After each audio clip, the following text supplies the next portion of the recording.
1-0, наводить мусоль!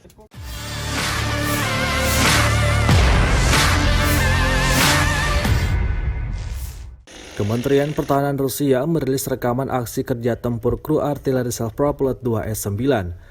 Rekamannya diunggah di akun Telegram @mrd_Rusia pada Sabtu 22 Oktober 2022.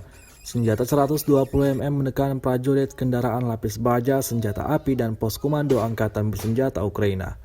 Setelah menyerang, tampak bagian artileri berubah posisi untuk melakukan tugas baru. Pengintaian target, penyesuaian tembakan, dan kontrol objektif untuk memukul target dengan senjata yang dilakukan dengan bantuan kendaraan udara tak berawak.